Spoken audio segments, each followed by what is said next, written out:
Di bawah cahaya aneh bulan merah di benua Xianwu, sekte Demon terperangkap di dalam ruangan dan putus asa. Zhao Mu memohon kepada kakak seniornya untuk meninggalkannya sendirian. Untuk memperburuk keadaan, gadis berambut merah itu dengan tanpa malu menolak permintaannya dan mendekatinya dengan senyuman jahat di wajahnya. Dia memperingatkan pemuda itu bahwa hari ini adalah hari pernikahan besar mereka. Dengan pesona yang memikat, wanita itu bertanya apakah dia berani meninggalkannya sendirian di ruangan kosong itu. Terperangkap dan tak ada jalan keluar, pemuda bernama Zhao Mu merenungkan bagaimana dia terlahir kembali ke dunia gila ini. Terobsesi sepenuhnya, wanita itu mengusulkan untuk mengganti pakaian untuk memenuhi tuntutan liarnya, sementara dia menyimpulkan bahwa dia pasti bukan istrinya. Setahun yang lalu, anak itu terlahir kembali sebagai bangsawan sukses dan bahkan berhasil mendatangani kontrak pernikahan dengan seorang putri. Namun, tepat di puncak hidupnya, dia diculik oleh sekelompok demon dan dilemparkan langsung ke dalam sekte. Pada saat itu, menjadi tawanan terasa seperti titik terendah. Tapi mimpi buruk yang sesungguhnya belum datang. Karena nasib buruk, tubuhnya memiliki konstitusi puri yang sempurna untuk memberi makanan seni mistis jin wanita gila itu. Karena tidak ada yang peduli dengan nyawa seorang pelayan, dia menjadi alat kultivasi dan kekuatannya dikuras tanpa ampun. Gelisah dan haus akan energi lebih, wanita itu berbisik, bertanya mengapa suaminya belum masuk ke dalam semangat latihan. Dengan tubuhnya lemah karena batuk darah, Zhao Mu dari dia telah mencapai ambang kematian. Menolak untuk mati sekarang, dia berusaha berjuang, sementara wanita berambut merah terus mencengkram wajahnya. Dengan sombong, wanita kejam itu berkata bahwa anak itu seharusnya merasa terhormat dikalahkan oleh tangannya. Segera setelah itu, dia mengeluarkan pil pengkristalan hijau untuk memaksa proses tersebut. Untuk membenarkan agresinya, dia menjelaskan bahwa seninya hampir mencapai level maksimal dan menyuruh Zhao Mu untuk tidak pelit dengan energinya. Dipaksa menelan pil dengan paksa, anak itu tersendak parah. Dalam keputusasaan total, dia berteriak sekuat tenaga agar wanita itu tidak melakukannya dan segera melepaskannya. Gadis licik itu menyuruhnya untuk memberikan yang terbaik, sementara pria malang itu panik, berpikir dia akan dikuras hingga tetes terakhir. Dengan gigi terkatup dan tinju berdarah, dia bersumpah tidak akan menyerah dan menerima akhir ini. Tiba-tiba, panel holografik bersinar, mengungkapkan bahwa tekadnya untuk bertahan hidup telah mengaktifkan sistem pengembalian. Terkejut, dia mendengar suara robotik menjelaskan bahwa apapun yang dia berikan kepada orang lain akan kembali berlipat ganda hingga 10.000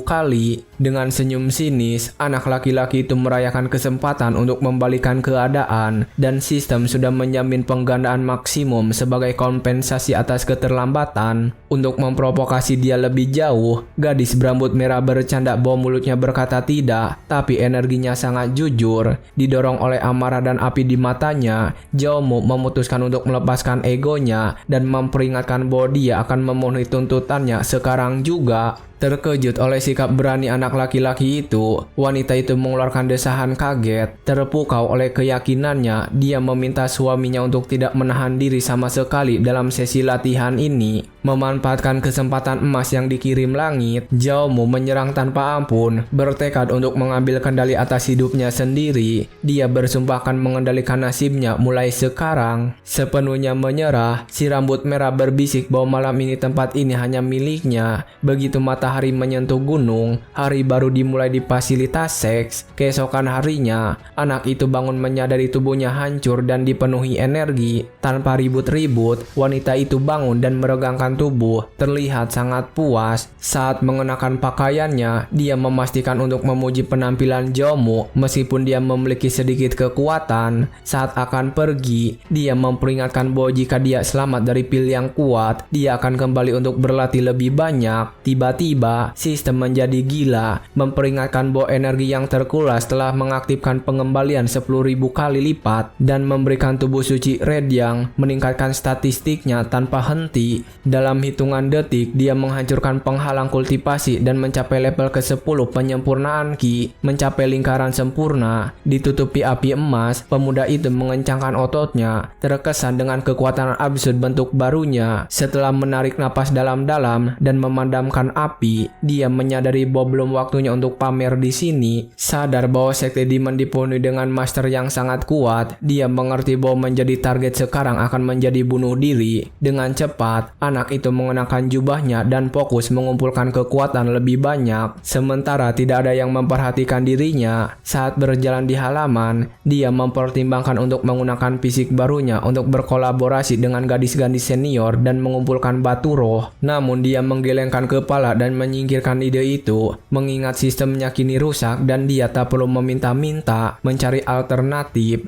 Zhao Mu memikirkan cara mendapatkan uang cepat untuk terus berkembang. Di depan, dia melihat murid luar Wong Chan sedang meditasi santai di sudutnya. Ingat bantuan yang pernah dia terima dari pria ini, anak itu memutuskan ini saat yang tepat untuk membalas budi. Dengan rencana di benaknya, dia memutuskan untuk memberikan 200 batu yang dia simpan, berharap sistem akan melipat gandakan jackpot. Terkejut dengan kantong kecil yang tiba-tiba muncul, murid itu membuka tangannya dan melihat pembayaran. Sepenuhnya tertipu, Wong Chan berpikir usahanya telah membuat seseorang yang berpengaruh memberikan uang saku ini. Tanpa membuang waktu, layar berbunyi bip di pengalihan Zhao Mu, mengonfirmasi donasi dan mengaktifkan pengembalian 500 kali lipat. Terbungkus cahaya surgawi, dia mendapatkan 100.000 batu sekaligus dan tertawa dalam hati tentang betapa mudahnya menjadi kaya. Dengan senyum serakah, dia menghitung bahwa jika dia mendapatkan pengganda maksimum, dia akan mendapatkan 2 juta dan membalas dendam pada semua orang yang telah menghina dia. Berkat ide licik, dia berpikir untuk mendonasikan hadiah sistem lagi untuk farming tanpa batas. Di bawah hujan deras batu roh, Wong Chan yang malang terkejut, tidak mengerti apa-apa. Berlutut di tanah, murid itu berterima kasih kepada langit atas kejadian finansial dan bersumpah setia kepada dermawan misterius. Penuh rasa syukur, dia membuku ke dinding, berjanji untuk berlatih 2 kali lebih keras. Sementara Zhao Mu hanya menonton dari sembunyi. Kesal dengan layar abu-abu, anak itu menyimpulkan triknya tidak berhasil dan sistem tidak menerima pemberian hadiah yang dihasilkannya sendiri. Tiba-tiba suara perempuan bergema di halaman memanggil Zhao Mu dan membuatnya berbalik. Terkejut dia masih hidup. Seorang wanita cantik dan anggun dengan jubah putih muncul memegang pedangnya. Setelah mengenali gadis itu, dia mengingat namanya sebagai Lui dan bahwa dia juga mengkultivasi energi yang sama, seni mistis yang menguras tenaga. Di masa lalu, gadis ini bahkan merawat anak itu dengan baik, tetapi menghilang setelah menerima ancaman dari si rambut merah gila. Dengan matanya tertuju pada anak itu, gadis itu berkomentar bahwa konstitusinya jauh lebih kuat dari yang dia bayangkan. Langsung ke intinya, dia memotong obrolan dan mencengkram tangan Zhao Mu dengan kasar, membuatnya bingung. Dengan si rambut merah tidak ada di sana karena isolasi latihan, Lui memperingatkan bahwa sekarang giliran dia untuk membantu latihannya. Tanpa memberi pilihan,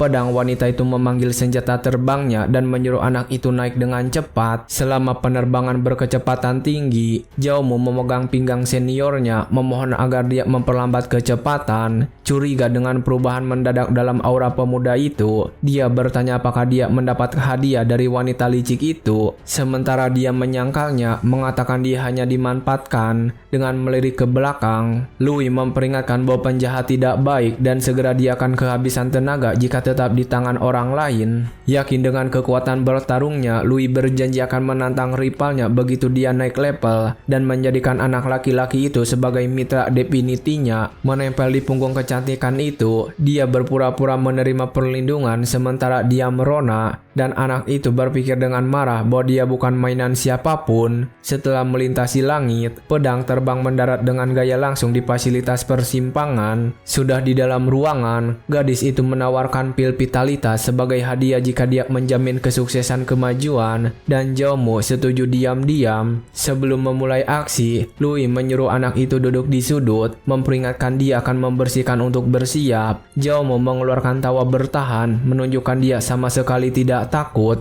Terbenam dalam bak mandi, wanita tua itu bergumam dengan percaya diri bahwa kali ini tidak ada yang akan menghentikannya untuk mendapatkan apa yang dia inginkan. Tiba-tiba, anak itu muncul tepat lewat di belakangnya, bertanya apa yang harus dia lakukan dan membuat gadis itu terkejut. Terkejut oleh kedatangannya, dia tergagap, bertanya mengapa dia masuk tiba-tiba, tetapi segera mendapat alasan bahwa membersihkan bersama-sama menghemat waktu. Tanpa banyak basa-basi, keduanya duduk di air dan anak laki-laki itu memperingatkan bahwa saatnya untuk mulai bekerja. Di tengah pusaran energi di bak mandi, dia memuji seni mistis gadis berambut coklat itu, sementara dia mendesah. Terkesan dengan kekuatan pemuda itu, menghela napas dan merona. Pedang Wati itu mencoba menenangkan napasnya, dan Jaomo bercanda, mengatakan dia tidak menyangka seseorang dengan seni ini begitu sensitif. Malu setengah mati, dia menyuruh pemuda itu diam dan tidak mengatakannya dengan keras, sementara dia setuju sambil tertawa atas situasi itu.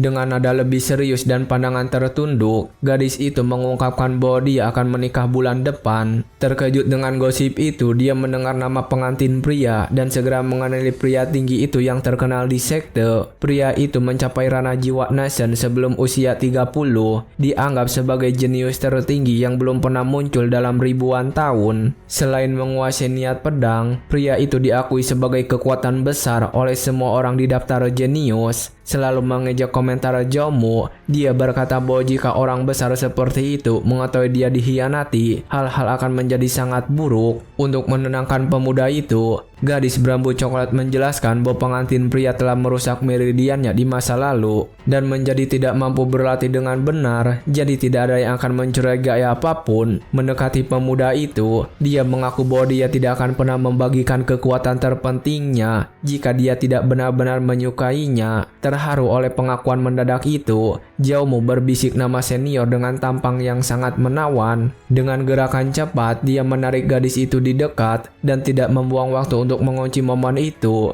Dia balik pintu tertutup, latihan menjadi intens, dan dia memperingatkan mereka harus bekerja keras karena dia hampir naik level. Terbakar cahaya misterius, gadis itu menyerap energi anak itu selama sesi latihan sinkronisasi yang intens. Tiba-tiba, panel holografik muncul di wajah Jaomo, memperingatkan bahwa energi yang terkuras telah mengaktifkan pengembalian 800 kali lipat. Dibuat lebih kuat oleh hadiah itu, tubuh suci anak laki-laki itu bersinar terang dan kekuatannya melonjak secara drastis. Sistem memperingatkan dan mengucapkan selamat padanya karena telah mencapai tahap dasar. Dia merayakan bahwa dengan kecepatan ini, dia tidak perlu takut pada siapapun. Terinspirasi oleh ide brilian, anak itu mengetuk jarinya dan memutuskan untuk mencoba strategi baru yang beresiko. Segera setelah itu, dia mencolek senior yang sedang tidur, menuntut hadiah yang dijanjikan, dan meninggalkan gadis malang itu dalam keadaan pusing karena tidur. Lelah sepenuhnya, dia memuji energi tak terbatas pemuda itu dan menyerahkan botol, hanya meminta untuk tidur dengan tenang. Membuka botol dengan senyum, dia menyadari mendapat 10 pil vitalitas dan terkesan dengan kedermawanan itu. Dengan rencana licik di benaknya, dia menyimpulkan tidak perlu mencari jauh untuk mendonasikan barang-barang jika Lui yang sempurna sedang tidur di sampingnya. Dengan cepat, anak itu memasukkan pil kedua ke mulut gadis itu. Sistem mengonfirmasi pengembalian 30 kali lipat dengan barang yang ditingkatkan. Sedikit kecewa dengan multiplier yang rendah, dia menggerutu, berpikir 30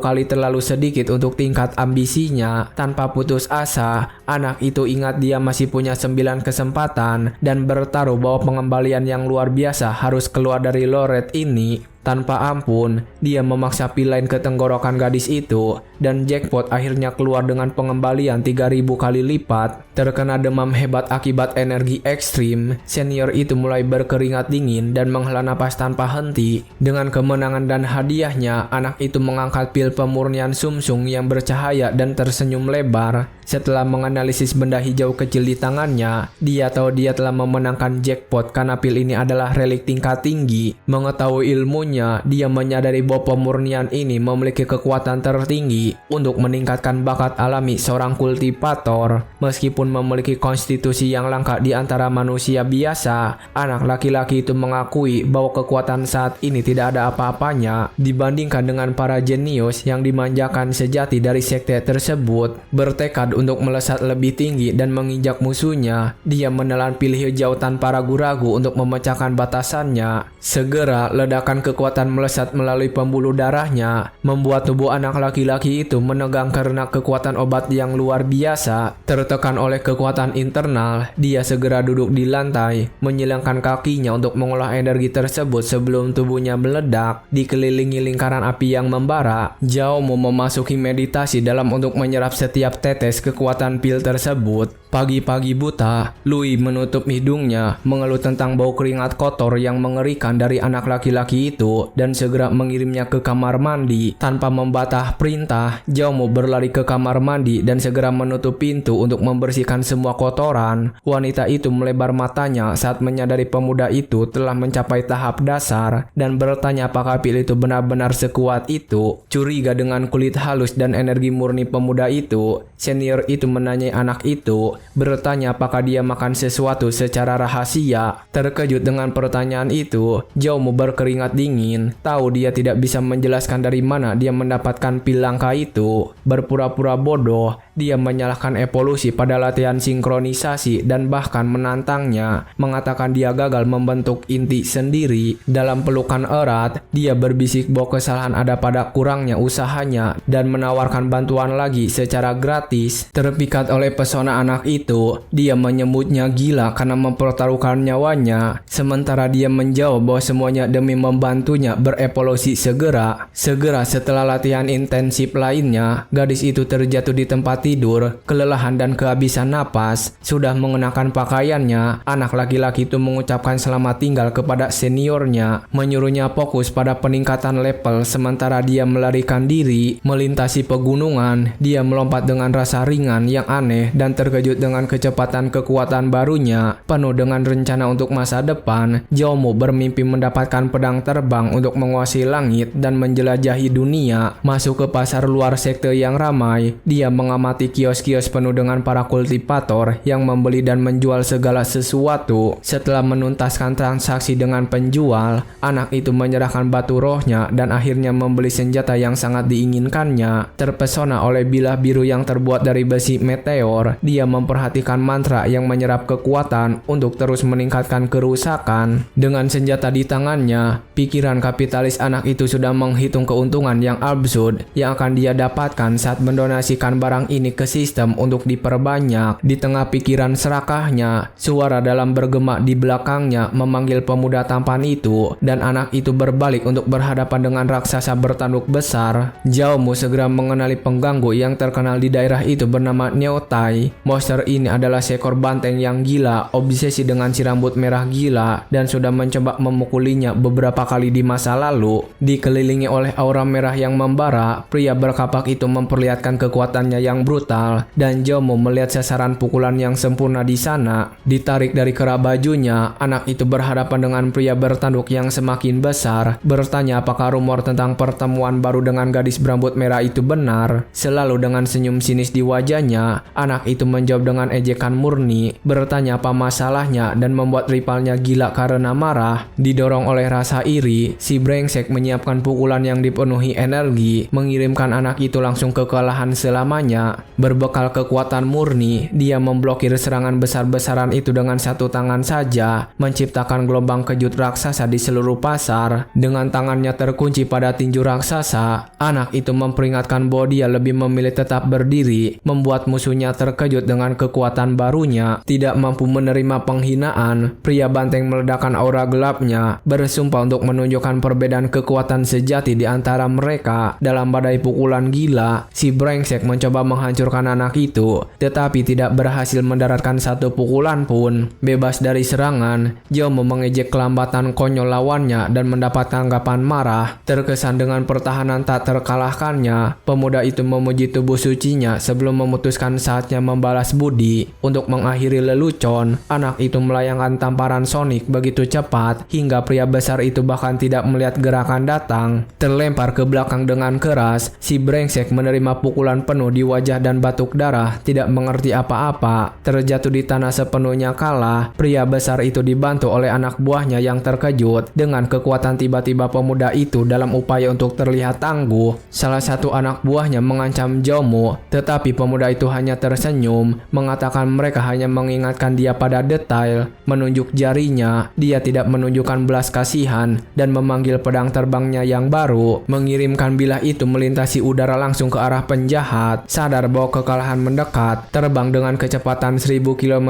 per detik, anak buah itu membeku karena ketakutan dan mengeluarkan teriakan tinggi penuh keputusasaan, melempar pedang baru yang dibeli kepada anak buahnya. Anak itu memperingatkan bahwa pedang itu akan menjadi biaya medis untuk pemulihan mereka. Segera sistem berbunyi di layar, mengonfirmasi donasi senjata dan mengaktifkan pengembalian 1000 kali lipat yang absurd. Kecewa dengan hadiahnya, dia menganalisis pedang kelas 5 baru dan menggerutu bahwa levelnya masih terlalu rendah. Marah karena provokasi, para penjahat menggertakkan gigi dan bersiap untuk memotong anak itu di tempat. Melompat ke target, geng itu mencoba serangan pengecut, sementara Jomo hanya tersenyum mengejek. Tak sabar dengan sampah, dia melepaskan aura menghancurkannya dan menuduh musuh-musuhnya ceroboh karena mencari kehancuran mereka sendiri. Ditekan ke tanah oleh tekanan yang absurd, para penjahat memecahkan senjata mereka dan berteriak kesakitan. Mereka tak mengerti dari mana kekuatan sebesar itu berasal. Pada saat yang sama, seorang gadis muncul, memotong ketegangan dan membela anak itu dengan menyatakan dia melihat serangan diam-diam para kaki tangan. Dengan gaun ringan yang anggun, kecantikan bernama Mu Juling mencuri perhatian dengan kehadiran yang menakutkan di tengah jalan. Dengan tangan di pinggang, dia menegur Jomo karena terlalu ceroboh di wilayah musuh. Segera setelah itu, gadis itu memperingatkan bahwa tidak boleh menunjukkan belas kasihan pada rival dan harus memberantas kejahatan sejak dini. Berusaha mempertahankan posturnya, salah satu penjahat yang terjatuh mengutuk wanita itu dan mengancamnya menggunakan nama bos paksi mereka. Terganggu oleh keberaniannya, wanita berambut coklat itu melepaskan energi merah sejatinya dan bertanya apakah mereka punya masalah dengan namanya. Pucat karena ketakutan, para penjahat akhirnya menyadari identitas senior itu dan menyadari mereka telah mengganggu orang yang salah di sekte tersebut. Berlari seperti pengecut, geng itu melarikan diri dengan putus asa, sementara gadis itu mendesis lidahnya. Kecewa dengan kurangnya keberanian dari kelompok itu, memusatkan perhatiannya pada pemuda itu. Senior itu menunjuk jarinya ke wajahnya, siap melanjutkan ceramahnya. Dari dekat, dia merona dan mengingatkan pemuda itu. Dia sudah memberitahunya untuk berteriak namanya untuk melindungi dirinya dari masalah. Dengan wajah cemberut, gadis cantik itu mengaku bahwa jika dia terjatuh karena hal bodoh, tidak akan ada lagi yang mau menikahinya di masa depan. Berkeringat dingin, anak itu memberikan senyuman canggung, mengingatkan bahwa gadis kecil itu selalu mengawasinya sejak dia masuk ke sekte. Dalam pikiran kapitalis Jomo, dia yakin gadis itu tidak ingin menguras kekuatannya, melainkan hanya terobsesi dengan kecantikannya yang tak tertandingi. Mengingat sejarah pertemuan sengitnya, dia tahu betul gadis itu adalah legenda yang tak kenal ampun di wilayah dalam. Memencet pipi seniornya dengan penuh kasih sayang, anak itu merasa lucu bagaimana orang-orang tidak pernah membayangkan sisi manis dari sang pejuang. Penuh keyakinan, anak itu menjamin dia tidak akan kalah begitu saja, dan dia membalas, mengatakan bahwa suaminya di masa depan harus tetap aman. Tanpa membuang waktu, gadis berambut coklat itu menggenggam tangan pemuda itu dan menariknya menjauh dari keramaian pasar. Dikelilingi oleh sihir yang mengganggukan, keduanya terbang ke langit, melintasi atap-atap kota dengan cepat. Terkejut dengan teknik itu, Jomo menganalisis bahwa melintasi udara tanpa pedang fisik adalah keterampilan eksklusif bagi para master pembentukan inti. Penasaran dengan kekuatan sejati penyelamatnya, dia menjadi termenung, berusaha menebak sejauh mana tingkat kultivasi sejatinya. Mendarat dengan mulus di puncak gunung terpencil, kedua orang itu tiba di sebuah halaman mewah yang dikelilingi oleh alam dan ketenangan. Mengambil napas dalam-dalam, pemuda itu merasa energi spiritual yang padat memenuhi paru-parunya dan menyimpulkan bahwa mereka telah mencapai tanah suci. Mengundang pemuda itu masuk ke dalam rumah, tuan rumah membuka pintu sambil dia terheran-heran apakah dia adalah murid pribadi seorang Heller. Penasaran dengan kemewahan mutlak tempat itu, Jomo bertanya apakah dia tinggal di sana sepanjang waktu dan mendapat jawaban bahwa itu hanyalah tempat persembunyian untuk beristirahat. Dengan penuh kegembiraan, kecantikan itu melompat dan melemparkan dirinya ke atas tempat tidur yang lembut, menikmati kenyamanan sudut rahasia dan pribadi miliknya. Bertingkah sangat menggoda di tepi kasur, dia memanggil pemuda itu untuk mendekat, memperlihatkan tatapan penuh niat tersembunyi. Dengan postur yang teguh, pemuda itu memperingatkannya untuk tidak mencoba hal-hal hal aneh karena kendali dirinya sangat terbatas, merona merah karena malu. Tuan rumah menyebut Jomo sebagai penipu licik karena memiliki pikiran kotor di rumahnya. Mengalihkan fokus, dia menyerahkan manual langkah untuk mengendalikan pedang sihir guna membantu latihannya. Terkejut dengan ketepatannya, dia bertanya bagaimana gadis muda itu menebak hal itu, dan gadis itu mengaku dia menangkap momen tepat saat dia menawar senjata di pasar. Seolah buku itu belum cukup, dia mengeluarkan pedang terbang atribut S kelas 4 dan memberikannya sebagai hadiah kepada anak laki-laki yang terkejut. Menjelaskan alasan memilih atribut S, dia bercanda bahwa senjata itu akan mendinginkan api yangnya dan mencegahnya berpikir omong kosong sepanjang hari. Bertekad untuk menyelesaikan birokrasi kehidupan pemuda itu, dia menyuruhnya tinggal di sana, berlatih dengan tenang selama beberapa hari sementara dia bekerja. Sebelum pergi, senior itu berjanji akan menggunakan pengaruhnya di administrasi untuk mempromosikan pemuda itu dan menghapus nama pelayan Mark dari namanya.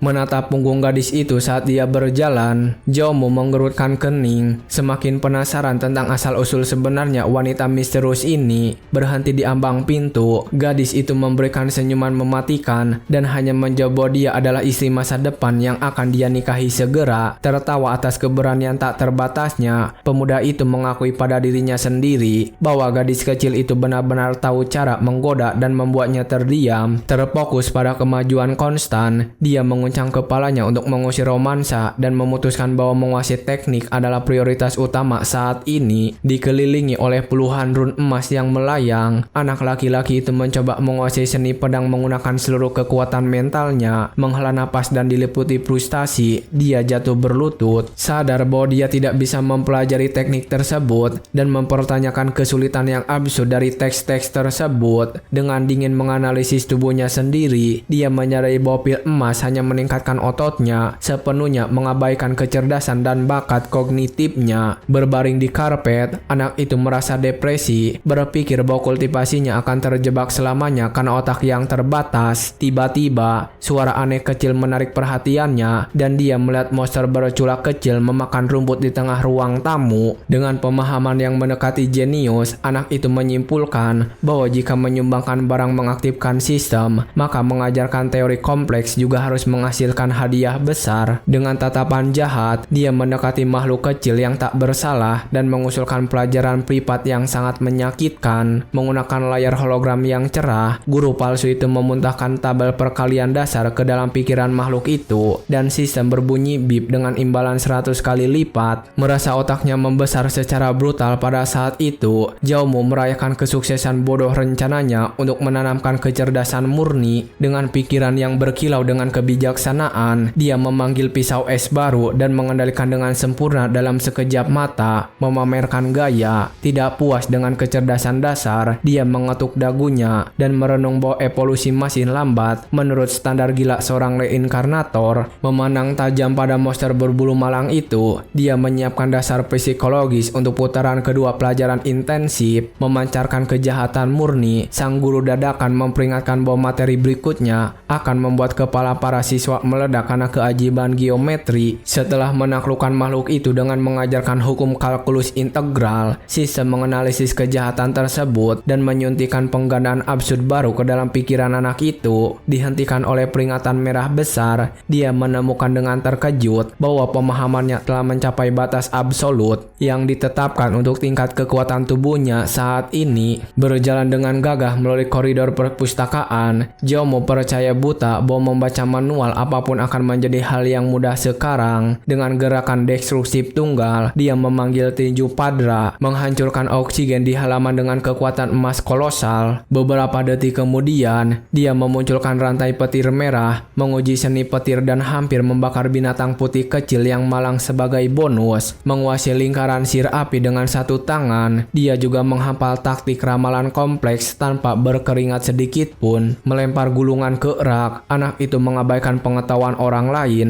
mengeluh bahwa keterampilan peringkat kuning adalah sampah baginya. Menghitung langkah komersial berikutnya, dia berencana membuat salinan manual semua teknik untuk memberi hadiah kepada sekutu buruk dan mengumpulkan uang tak terbatas dari sistem. Ditarik dari khayalannya yang megah oleh maskot, anak itu menunduk, menjawab suara lemah binatang itu, membawa tulang perak langsung dari mulutnya. Makhluk kecil kecil itu berusaha sekuat tenaga untuk menyerahkan hadiah kepada gurunya yang menakutkan. Memegang barang itu di antara jarinya, Zhao Mo mengucapkan terima kasih dengan sinis, menjamin akan menyiapkan sup sumsum yang lezat nanti. Tiba-tiba bahan yang tampaknya tidak berguna itu bersinar dengan warna ungu yang menyilaukan dan mengungkapkan rahasia gelap bernama seni kekacauan. Gemetar karena terkejut, pemuda itu melebar matanya, terpesona oleh keberuntungan yang aneh dalam mengekstrak mata air mata tinggi dari anjing iblis acak. Sistem itu terbangun sendiri karena keunikan hadiah, mengabaikan peringatan dan memaksa pembelajaran otomatis langsung ke pikiran anak itu. Memegang tengkoraknya sendiri dalam keputusasaan murni, Zhao Mo merasa urat-uratnya membengkak, siap meledak karena kompleksitas informasi yang luar biasa. Tidak mampu menahan tekanan brutal teknik kuno, anak itu jatuh ke depan, batuk-batuk mengeluarkan energi, sementara maskot melompat dalam kepanikan, membersihkan energi merah dari mulutnya. Dia mengutuk nasib buruknya, menyadari bahwa meskipun kecerdasannya berada di level maksimum tanpa dasar, dia tetap tidak layak untuk memahami kekuatan mengerikan ini. Memandang tulang misterius itu, Zhao Mo menduga teknik tersebut mungkin berada di level bumi atau bahkan langit. Khawatir dengan kondisi anak itu, Julian kecil membuka pintu kamar tidur dan bertanya apa yang terjadi. Untuk menutupi hal itu, anak itu menyalahkan gadis itu, mengatakan teknik yang diberikan terlalu sulit untuk dikultivasi. Dengan cepat, gadis itu memperingatkan bahwa kultivasi tidak bisa terburu-buru dan mengajaknya makan cemilan yang dia siapkan. Dengan senyum manis, gadis berambut coklat itu menawarkan makanan ke mulut pemuda itu, meminta dia untuk membuka mulutnya lebar-lebar. Maka dengan senang hati, Zhao Mo itu memikirkan sebuah rencana. Menyadari kehadirannya adalah kesempatan yang sempurna. Dengan langkah berani, dia menyerahkan tulang sihir kepala senior untuk menguji kompatibilitas teknik baru. Penasaran dengan asal-usul barang tersebut, dia mendengarkan kebohongan bahwa seekor binatang mistis memberinya harta karun yang rumit itu. Tepat seperti yang direncanakan, sistem berbunyi, memberikan pengembalian 60 kali lipat atas teknik bumi yang disumbangkan. Melalui panel biru, hadiah ilahi terungkap sebagai seni yang waming murni tingkat tinggi yang kuat. Diterangi cahaya surgawi, anak laki-laki itu menerima manual yang diperbaharui, merasakan kekuatan yang meluap di hadapan para tawanan sistem untuk aktivasi segera. Dia menunda proses agar tidak menimbulkan kecurigaan di tempat. Dengan bijak, anak itu menyimpulkan bahwa penguatan akan memakan waktu terlalu lama, dan Julian kecil segera menyadari langkahnya. Dengan marah dan terengah-engah, gadis itu berteriak bahwa seni gelap hampir menghancurkan meridiannya dan membawa calon suami bersamanya. Menyembunyikan rasa lega, dia mencatat bahwa konstitusi tubuhnya yang langka adalah satu-satunya hal yang akan mencegah ledakan fatal jika dia memaksakan latihan lebih awal. Membayangkan adegan brutal, Zhao Mo berkeringat dingin, menyimpulkan bahwa meridiannya akan berubah menjadi debu tanpa adaptasi langsung sistem. Berbaring di punggung pemuda itu, senior mencoba menenangkan diri setelah ketakutan besar akibat teknik mematikan. Berbisik di telinganya, gadis itu memperingatkan bahwa konstitusi khusus anak itu membutuhkan seni yang sangat langka dan kompatibel. Dengan tatapan licik, dia memalingkan wajah dan bercanda, bertanya apa rencana sebenarnya gadis itu memperlakukannya dengan baik. Penuh pesona dan dengan makanan di tangan, gadis itu menjawab dengan belak-belakan bahwa dia hanya ingin penyerahan total darinya, menjanjikan masa depan yang mewah. Dia menjamin bahwa jika dia menjadi mitra latihannya, tidak ada seorang pun di sekte yang berani menyentuh selai rambut pun di kepalanya. Tiba-tiba, teriakan marah menggema di langit, menghancurkan suasana romantis pasangan itu dalam sekejap. Seperti petir yang menghancurkan, energi ungu menghancurkan atap halaman, mengumumkan kedatangan seseorang dengan kekuatan kolosal. Tertekan oleh aura yang menghancurkan, Julian yang malah mundur sementara anak laki-laki itu dipaksa berlutut di tanah, terkunci oleh berat tak terlihat. Zhao Mo menggertakkan giginya, terkejut oleh kejahatan mutlak mendatang baru. Sepenuhnya ketakutan, senior itu mengenali sosok yang mengesankan dan berteriak, memanggil wanita itu sebagai guru. Muncul dari bayang-bayang, wanita misterius itu menatap Zhao Mo dan Julian dengan tatapan yang membekukan jiwa. Megah dan melayang di udara, sang mentor memamerkan lekukan tubuhnya yang indah dan kehadiran ilahi yang menakutkan. Dengan ejekan murni, wanita bergaun ungu itu bertanya apakah dia telah merusak permainan romantis para murid. Segera setelah itu, wanita itu memperingatkan memperingatkan bahwa Julian adalah murid paling berharga dan ditakdirkan untuk mewarisi posisi tertinggi para santo di sekte. Jijik dengan situasi tersebut, sang guru memberi muridnya teguran keras karena menyembunyikan pelayan kotor untuk berkencan daripada fokus pada latihan. Menghubungkan titik-titik, pemuda itu menyadari bahwa gadis kecil itu sebenarnya adalah sang santo besar dan memahami alasan dibalik kesombongan dan keyakinan yang begitu besar. Berlutut di tanah dan memohon ampunan, gadis itu mencoba meredakan amarah sang guru yang sangat berbahaya. Tanpa ampun, wanita tinggi itu memanggil pedang terapung magis dan memutuskan untuk memberikan satu kesempatan terakhir bagi muridnya untuk bertobat. Dengan kejamnya, sang guru memerintahkan Julian untuk membunuh pemuda itu dengan tangannya sendiri untuk memotong ikatan dan kemudian mengurung dirinya sendiri selama 30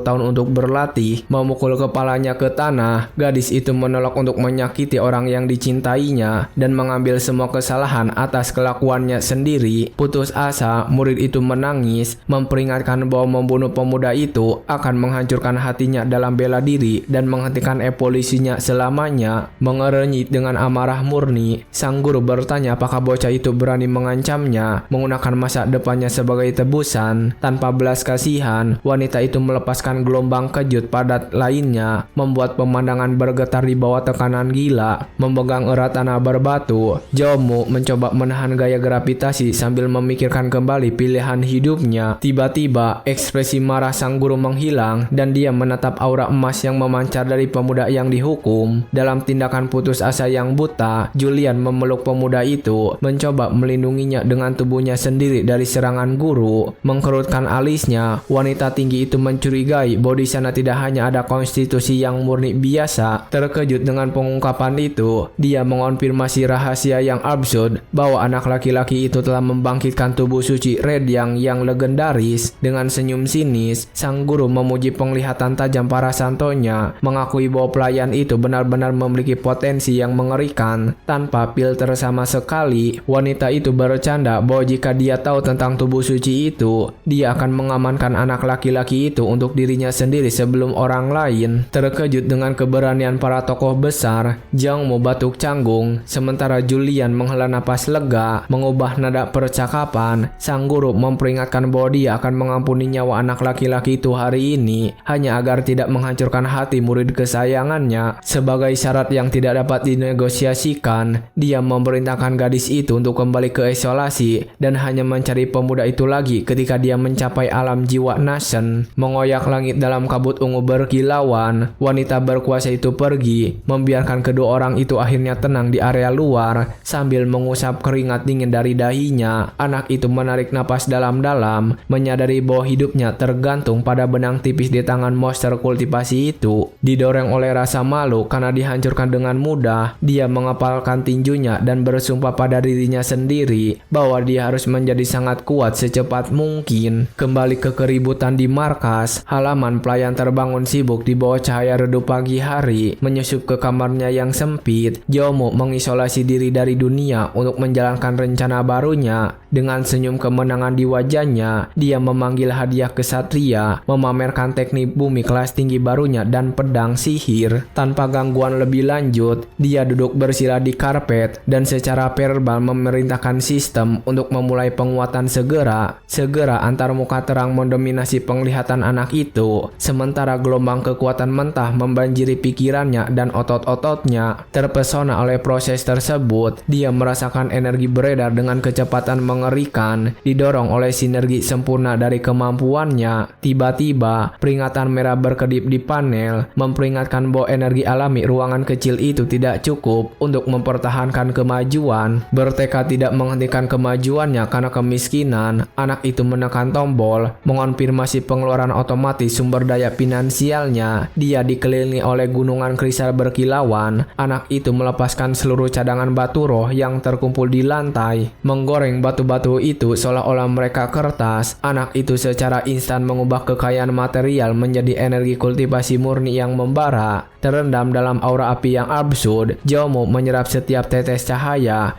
merasakan meridiannya melebar tanpa henti. Dengan terbitnya fajar hari baru, ketenangan pagi mengambil alih atap desa Playanset. Terkejut oleh debu abu-abu di lantai, Jomo berkeringat dingin menyadari dia telah membakar 70.000 batu sekaligus. Meskipun dompetnya terkuras, dia mengangkat tangannya, merayakan kemenangan menembus batas ke tingkat ketiga pembentukan dasar. Membuka pintu ruangan dengan penuh percaya diri, dia sudah memfokuskan otak kapitalisnya untuk mencari cara cepat menghasilkan uang lagi. Di koridor pertama, dia bertemu 3 preman berotot yang menghalangi jalan dan berteriak memanggil namanya. Di depan gerombolan, preman berotot berambut pirang bernama Huang maju ke depan untuk menuntut penjelasan dari anak itu. Dengan iri yang mendalam, rivalnya menuntut pungutan yang tidak bermoral, menuduh anak itu mendapatkan keuntungan besar dari senior berambut merah. Dengan ingatannya yang masih segar, Jiang Mo mengingat dengan sempurna bahwa pemimpin arogan ini suka menindas pelayan baru dan mendominasi wanita di sektor tersebut. Dengan senyum sinis, Jiang Mo membalikan situasi, menuntut untuk tahu berapa banyak batu yang telah dikumpulkan penjahat itu sendiri dalam pemerasan harian. Merasa skala ejekan yang luar biasa, pria berambut pirang itu kehilangan kesabaran dan melompat seperti banteng dengan tinju penuh energi untuk menghabisinya. Dengan ketenangan yang tampak tergoyahkan, anak itu mengejek kelambatan musuh yang menyedihkan, menghindari serangan marah tanpa mundur sedikit pun. Membalas dengan cara yang sama, Jomo melayangkan pukulan telak yang menghancurkan ke wajah si pengganggu, membuat tubuhnya terlempar jauh ke udara. Terkejut dengan pukulan itu, anak buahnya berlari untuk menolong saudaranya Qiang yang tergeletak di tanah. Dengan batuk berat, pria besar itu mengangkat kepalanya dalam keterkejutan total atas kekuatan lawan. Dengan senyum penuh ejekan, Jomo bertanya apakah tidak jelas bahwa dia telah mencapai tahap foundation formation. Marah karena provokasi, para brengsek itu berteriak agar semua orang menyerang anak itu secara bersamaan. Untuk mempersiapkan serangan pengecut, gerombolan itu mengelilingi target, sementara dia memerintahkan semua orang untuk menyerang sekaligus. Mencengkram lengan penyerang pertama, anak itu menangkis serangan hijau dengan mudah yang tak masuk akal. Terkejut dengan pemandangan itu, para penonton berkomentar bahwa menghadapi begitu banyak musuh seharusnya menjadi kekalahan pasti bagi seseorang yang baru saja naik level. Setelah menarik napas dalam-dalam dan mengumpulkan energi di telapak tangannya, Jomo bersiap untuk membersihkan sampah dari halaman. Dalam ledakan merah, dia melepaskan gelombang kejut yang melemparkan seluruh geng jauh ke belakang. Seperti harimau liar melompat dari atap, musuh bergaris baru menyerang secara tiba-tiba dari belakang. Buta oleh amarah, monster itu mengirim anak itu langsung ke kekalahan dengan pukulan ganda yang menghancurkan. Tanpa bergerak sedikit pun, Jomo memberikan senyuman setan dan mengaktifkan aura merah membara. Di hadapan bahaya yang mendekat, pria harimau putus asa tapi menyadari sudah terlambat. Terkunci di tanah oleh kekuatan yang menghancurkan, binatang bergaris itu berubah menjadi karpet di bawah kaki Jomo. Tertutupi oleh energi brutal, anak itu menyeru musuh diam dan menerima kekalahan. Dalam suasana perayaan, para pemeran tambahan mengucapkan terima kasih kepada Jomo karena telah membalas penindasan yang mereka alami dari para iblis harimau. Dengan diam-diam mengaktifkan sistem, anak itu melemparkan tas berisi batu ke wajah pria yang kalah. Dengan penuh dramatisasi, Jomo mengumumkan dengan lantang bahwa dia akan mengembalikan uang yang dicuri kepada pemilik aslinya. Menanggapi tindakan kebaikan itu, sistem berbunyi, mengaktifkan hujan batu ajaib yang jatuh dari langit. Berlutut di tanah, kerumunan orang meraih uang dengan putus asa dan bersorak untuk Jomo penyelamat. Dengan mata tertuju pada saldo jutawan di layar, anak itu tersenyum kemenangan, memastikan dia tidak akan kelaparan dalam waktu dekat. Bertemu temannya Wong Chan di halaman, Jomo menyerahkan pil khusus sebagai tanda terima kasih. Terkejut dengan hadiah itu, pemuda itu menolak segera, menganggap pil penyempurnaan itu terlalu berharga. Tanpa sabar menunda, anak itu mendorong obat itu ke tenggorokan temannya dengan serangan langsung yang cepat. Puas setelah berbalik, dia mendapatkan pengembalian 100 kali lipat. Menerima pil dasar kelas 2, tersedak pil, temannya memperingatkan bahwa bos besar di balik geng yang dia kalahkan sangat berbahaya. Melemparkan pil baru ke udara, Jomo setuju dia perlu segera masuk ke sekte luar dan mencari guru yang kuat. Saat tiba di ruangan administrasi sekte luar, tempat itu dipenuhi aura serius dan birokratis. Di pintu masuk, sebuah kuali raksasa menyeburkan api, sementara seorang pria tua berlatih pembuatan obat. Sepenuhnya fokus, administrator Jang Dinkan menyatukan jarinya, berusaha menguasai api yang membara. Dengan sopan menyatukan tangannya, anak itu memperkenalkan diri dan tiba-tiba mengganggu pekerjaan manajer. Terkejut oleh suara tiba-tiba, pria itu kehilangan kendali dan api kuali meledak dengan dahsyat disertai teriakan tinggi. Kuali terbalik menyemburkan api dan asap ke segala arah. Di tengah kabut gelap, administrator batuk tak henti dan berdiri marah melihat kekacauan. Menunjuk jari ke wajah pendatang baru, pria tua itu mengutuk anak itu karena merusak proses penyempurnaan dan mengusirnya. Selama pengamatan yang cermat, Jomo menyimpulkan pil yang hancur itu sampah dan pria tua itu hanya ingin alasan untuk mencari ribut. Karena anak itu tidak bergerak, manajer mengancam akan melempar batu besar ke kepalanya tanpa ampun. Untuk menenangkan situasi, anak itu mengeluarkan 50.000 batu roh dan menawarkan bersama secangkir teh hangat. Dengan perubahan sikap cepat, pria tua itu tersenyum ramah dan setuju untuk membuat rencana murid luar segera. Langsung ke intinya, anak itu bertanya dengan wajah serius, siapa penjahat yang memerintahkan promosinya diblokir. Dengan sikap acuh tak acuh, administrator menolak menyebutkan nama gosip tersebut, mengklaim etika profesional. Menggunakan kekuatan uang lagi, Jomo menumpahkan beberapa kantong batu berat untuk melonggarkan lidah pria tua itu. Dengan batuk yang mencurigakan, manajer memanggil pemuda itu lebih dekat dengan isyarat tangan. Dengan jari berdebu, dia menulis nama dalang misterius di atas kayu meja. Dengan mata yang menyipit karena marah, anak itu menyadari bahwa cuji berambut merah yang licik berada di balik boykot ini. Sadar akan pengaruh besar wanita itu, Jomo menyadari bahwa mata-matanya tersebar di setiap sudut sekte. Saat dia bergegas pergi, anak laki-laki itu mengucapkan terima kasih atas peringatannya, sementara pria tua itu membersihkan meja seolah-olah tidak terjadi apa-apa. Terbang dengan pedangnya, pemuda itu memutuskan untuk mencari tempat berlindung. Sementara di rumah Lucky yang lebih tua, sepanjang perjalanan dia menganalisis bahwa dia perlu bersembunyi hingga situasi mereda dan menghindari konfrontasi dengan wanita berambut merah untuk saat ini. Di dekat kompleks gunung, kecepatan terbang yang absurd meninggalkan jejak bercahaya di langit mendarat dengan sempurna di halaman gadis itu. Dia melihat dua pria keluar dari kamarnya dan menemukan situasi tersebut sangat mencurigakan. Dengan sikap sombong, kedua tokoh besar itu diidentifikasi sebagai pengantin pria yang dikhianati, Tiang Ngiang dan tetua Lu Haong. Di tengah percakapan, pria tua itu mengusulkan bahwa sekarang setelah dia membentuk inti kelompoknya, pernikahan dapat dijadwalkan secara resmi. Dengan hormat, pengantin pria pucat berjanji akan menikahi cucu tua itu begitu dia menang dalam kompetisi berburu tahunan. Sembunyi di balik pohon, Jongmo tertawa melihat situasi itu, mengejek pengkhianatan yang pasti dari seorang jenius. Dengan ketukan keras di pintu depan, dia mengumumkan kedatangannya, memegang pedang emas di tangan. Terkejut dan malu, seseorang berlari menyambut pemuda itu dengan senyum lebar. Menarik gadis itu dekat, dia bertanya secara belak-belakan, apakah pengantin pria yang berpakaian rapi datang untuk menentukan tanggal pernikahan. Terganggu oleh mention nama pria yang dikhianati, dia menyuruhnya mengganti topik dan menanyakan alasan sebenarnya kunjungan itu. Di bangku samping kecantikan itu, Jomo mengungkapkan bahwa itu kesalahan si rambut merah yang menutup semua pintu area luar. Marah karena penganiayaan para rival, gadis berambut coklat itu mengepalkan tinjunya dan mengumumkan bahwa dia telah menembus ranah formasi inti. Sangat dekat dengan wajahnya, dia berbisik ucapan terima kasih, menyatakan kemajuan pesat itu hanya mungkin karena kekuatan pemuda itu. Mendorongnya langsung ke tempat tidur, gadis itu berjanji tidak akan menahan kekuatannya kali ini dan menyuruhnya bersiap. Menyerah sepenuhnya pada instingnya, wanita itu mengganti pakaiannya, memperingatkan bahwa dia membutuhkan bantuan intensif untuk berlatih. Di balik pintu tertutup, bayangan keduanya menunjukkan bahwa malam latihan itu menimbulkan percikan api. Lelah sepenuhnya dan terlempar ke tempat tidur, senior itu berusaha menarik napas setelah menyerap energi pemuda itu. Memeriksa hadiah, Jomo menyadari bahwa pengganda sistem mengembalikan jumlah kekuatan yang jauh lebih kecil. Melalui layar holografik, dia menemukan bahwa memanen dari orang yang sama berkali-kali secara drastis mengurangi tingkat pengembalian. Dengan tangan di dagunya, pemuda itu menyimpulkan bahwa bermain dengan pasangan yang sama tidak lagi sepadan untuk pertanian pengalaman tak terbatasnya. Dalam rencananya yang berani, dia membayangkan membentuk tim dari berbagai gadis senior untuk memaksimalkan peningkatan statistik. Dengan senyum percaya diri, dia mengangguk, setuju bahwa strategi menggunakan beberapa pasangan adalah tak terkalahkan. Jauh dari ide itu untuk saat ini, dia duduk untuk berlatih, menegaskan bahwa fokus pada kekuatan brutalnya adalah kebenaran mutlak. Dikelilingi puluhan batu roh, pemuda itu menebus level dasar keempat dalam sekejap mata. Dengan botol terakhir di tangannya, dia terkejut melihat sumber daya habis. Bahkan sebelum mencapai level kelima, menghirup api mistis, dia menghela napas dalam-dalam, menyadari bahwa mempertahankan tubuh suci akan menghabiskan kekayaan yang tak terukur. Dibangunkan oleh suara aneh, anak laki-laki itu menatap curiga ke arah jendela kamar tidur. Dengan gerakan cepat, bingkai kayu terbuka sendiri karena hembusan angin. Terkejut dan tanpa baju, Jomo melompat berdiri, memanggil penyusup dengan gelar para suci. Dengan gaun ungu yang anggun, wanita itu membenarkan pemuda itu, menyuruhnya memanggilnya dan Jikuan. Dengan senyum percaya diri, anak itu bertanya alasan kunjungan khusus di tengah malam. Tanpa bertele-tele, wanita itu memperingatkan bahwa dia membutuhkan energi yang murni pemuda itu untuk berkultivasi, membuat pemuda itu bingung. Segera setelah dia mendorong pemuda itu dengan paksa ke atas kasur, mencoba keluar dari situasi itu, Jomo berargumen bahwa teknik panen membutuhkan waktu untuk menunjukkan hasil, mencoba menghindari tanggung jawab. Marah karena penolakan itu, wanita itu melepaskan aura ungu yang menakutkan, menyebut pemuda itu sebagai anak nakal. Terjepit di tempat tidur, pemuda itu merasakan tekanan spiritual yang menghancurkan tulangnya. Tanpa basa-basi, wanita suci itu menuntut jawaban segera, apakah dia bersedia bekerja sama atau tidak. Di hadapan ancaman maut, Jomo memberikan senyuman gugup dan bersumpah dia menerima pekerjaan itu dengan senang hati. Seperti biasa, dia sudah bertanya tentang metode latihan favorit sang guru agar bisa bekerja sama dengan baik. Terganggu oleh keberaniannya, dia menyuruh pemuda itu diam dan memanggil portal sihir tepat di tengah ruangan. Tersedot ke dalam celah ungu, pasangan itu menghilang dalam sekejap mata. Melewati portal, keduanya mendarat di gua langit ungu yang terkenal. Berjalan di depan, wanita itu memerintahkan anak laki-laki itu untuk mengikuti langkahnya dan tidak ketinggalan. Dengan tenang, dia menjelaskan bahwa ini adalah tempat latihan terpencilnya dan tidak ada seorang pun yang akan mengganggu mereka di sana. Segera Jomo mulai bersiap-siap, memperingatkan bahwa dia siap untuk sesi panen. Dengan marah, wanita cantik itu menyuruhnya berhenti bercanda, mengatakan bahwa dia punya metode sendiri untuk ini. Salah mengartikan segalanya, Jomo tertawa, berpikir wanita tinggi itu suka mengendalikan situasi. Tiba-tiba, sihir tak terlihat membungkam mulut pemuda itu, memaksanya untuk diam. Membalikkan punggungnya, wanita itu memerintahkan Jomo untuk menutup mata dan membantu meditasi tanpa bersuara. Dengan tatapan mematikan,